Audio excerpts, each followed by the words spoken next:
In Magic the Gathering, when you spend 6 mana on a creature, you're usually expecting something pretty large. After all, it takes some significant time or effort to make that much mana. Getting a 7/7 for your investment tends to feel pretty good, especially when that creature comes with some additional upside that makes its efficient body even more impressive. In the history of Magic the Gathering, 21 6 mana 7/7s have been printed, so it's not a stat line we see a whole lot of, but when we do see it, the creatures tend to be pretty good. In this video, we're going to look at the 10 6 mana 7/7s who've left the biggest impact on competitive Magic the Gathering. This video is sponsored by Card Kingdom. If you want Magic singles or sealed product, use my link in the description.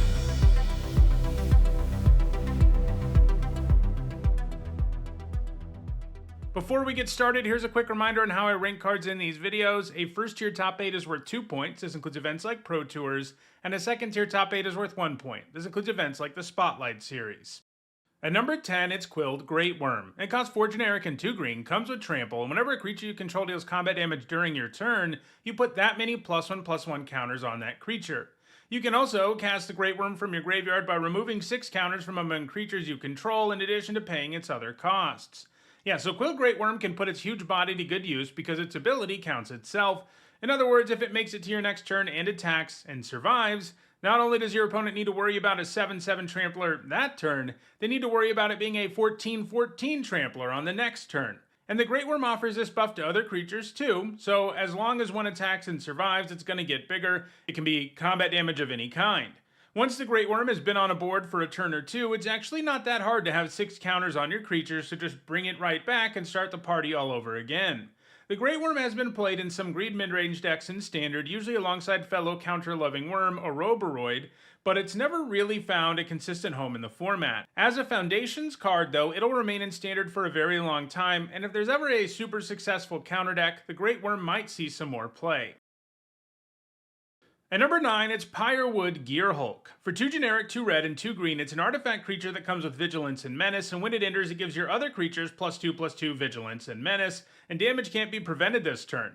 Obviously enough, if you have a board with even just a few bodies on it, this interest trigger means business, as those creatures become much larger, and your opponent needs to have a lot of their own bodies in play to account for them because of Menace. Vigilance is nice too, because it means that unlike most mass board pump effects, you can actually take advantage of this attack without putting yourself in too much danger on the backswing. In other words, this can let you do a ton of damage even if you can't quite do lethal, while still having the upside of winning you the game in a single swing. The Gearhulk has seen play in Gruul ramp decks in Standard. These decks usually use mana, elves, and other creatures to generate their mana advantage, and the Gearhulk can turn those unassuming elves into real threats. However, like Quilled Greatwurm, Pyrewood Gearhulk hasn't really found a consistent top-level home so far, and it may lose its spot on the list in the future. At number 8, it's Cavern Stomper. It costs 4 generic and 2 green, and when it enters, you scry 2. You can also pay 3 generic and a green to make it so it can't be blocked by creatures with power 2 or less this turn. So this big creature helps smooth out your future draws while also giving you a threatening body that is even kind of difficult to block when you use its ability. I mean, if your opponent doesn't have enough creatures with 3+ power, ever taking the Stomper down in combat becomes incredibly difficult, and if they don't have any of those creatures at all, the Stomper is going to, well, stomp them. All the Stomper's top 8s have come in Gruul ramp decks and Pauper, a format where only commons are legal. While that deck's plan A is to ramp into Annoyed Altasaur, the Stomper is a great ramp payoff too, and can be especially nasty if you cascade into it with the Altasaur. Cavern Stomper is still putting up top 8s in Pauper right now, and it's likely to move higher on the list. At number 7, it's Hydra Broodmaster. It costs 4 generic and 2 green, and it comes with Monstrous for XX and a green. That's an activated ability you can only use if the Broodmaster isn't monstrous, and if it isn't, you put X +1/+1 counters on it, and when the Broodmaster becomes monstrous, you create XX green Hydra creature tokens. So this Hydra gives you the same gigantic body the other creatures on the list have, but then, later in the game, you can pump mana into that monstrosity ability to go absolutely insane, as it goes both wide and big. I mean, if you have 7 mana the turn after you play the Broodmaster, which is pretty likely, the ability will turn it into a 10/10 and also give you 3/3/3 Hydras. Yeah, that's tough to beat. While in Standard, the Broodmaster was played in Devotion to green decks. These decks were all about running lots of cards with lots of green mana symbols in their casting cost, and then using Nykthos Shrine to Nyx to generate tons of mana. The Broodmaster is a pretty sweet payoff for all that mana, plus it adds 2 green Devotion, so it makes it easier to pump lots of mana into its own ability. However, Hydra Broodmaster doesn't have any top 8 since rotating out of Standard. At number 6, it's Dinosaurs on a Spaceship. For 4 generic, a red and a white, it comes with Vigilance and Trample, and gives your other dinos +1/+1 Vigilance and Trample, and it has Suspend 4 for 3 generic, a red and a white. That means you exile it with that many time counters on it and remove one during your upkeep each turn, and when the last one's removed, you can cast it without paying its mana cost, and it gains haste until end of turn. And in this case, when one of those time counters is removed from it, you also get a 2/2 red and white dino creature token with flying and haste. So suspending this might mean it takes a while for it to actually hit the board, but you also get some amazing tokens that this creature can buff when it does come down. Dinosaurs on a Spaceship is from universes beyond Doctor Who, and when it comes to 60 card formats, the only formats it's legal in are Legacy and Vintage, and all of this card's top 8s have come in the former, where it tends to see play alongside another Doctor Who card, Sibylline Soothsayer. When this creature enters, you reveal cards from the top of your library until you hit a non-land card with mana value 3 or greater, and then you suspend that card with 3 time counters on it. This deck is constructed in such a way that you always hit Dinosaurs on a Spaceship, and if you're hitting it on turn 3 or even turn 1 or 2, which is possible in a format with fast mana, your opponent's in a world of trouble. It's an ideal hit for the Soothsayer because it builds an army to protect you before coming down and probably ending the game.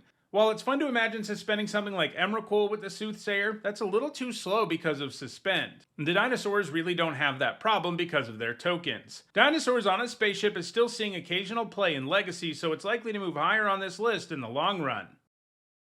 At number 5, it's Kogla and Yidaro. It costs 2 generic, 2 red, and 2 green, and when it enters, you can either give it haste and trample until end of turn, or have it fight target creature you don't control. And if it's in your hand, you can also pay 2 generic, a red, and a green, and discard it to destroy up to 1 artifact or enchantment, and then shuffle Kogla and Yidaro into your library from your graveyard and draw a card.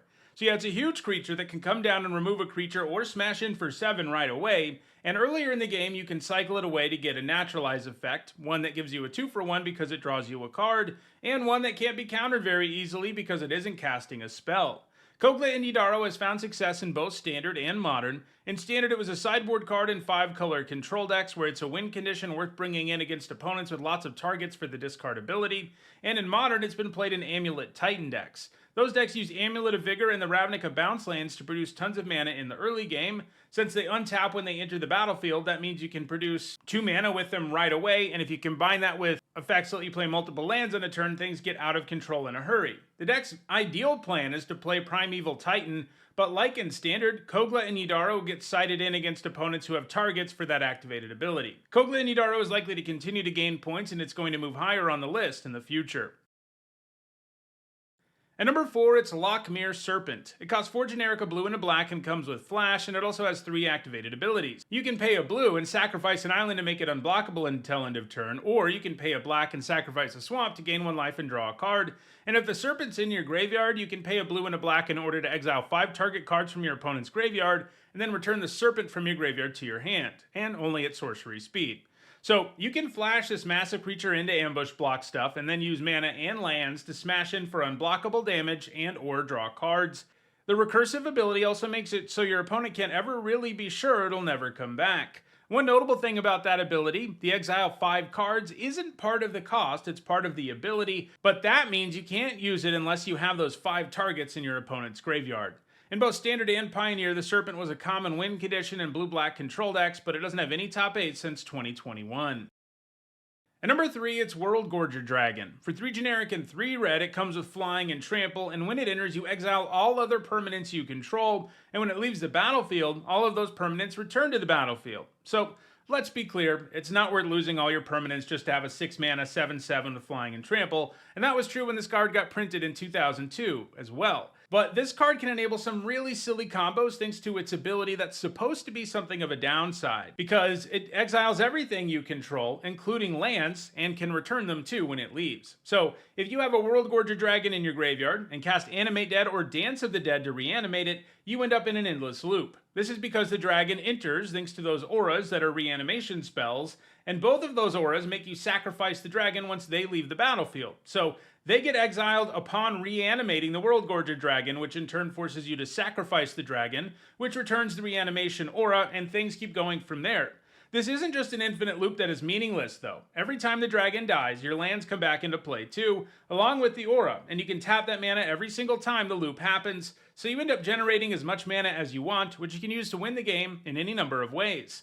The combo was so good that the dragon was once banned in both Commander and Legacy, but it eventually got unbanned in both formats, and when it's been legal in Legacy, it's seen regular play in Reanimator decks, and with Entomb, it was really easy to get the dragon into the graveyard for one of your reanimation spells.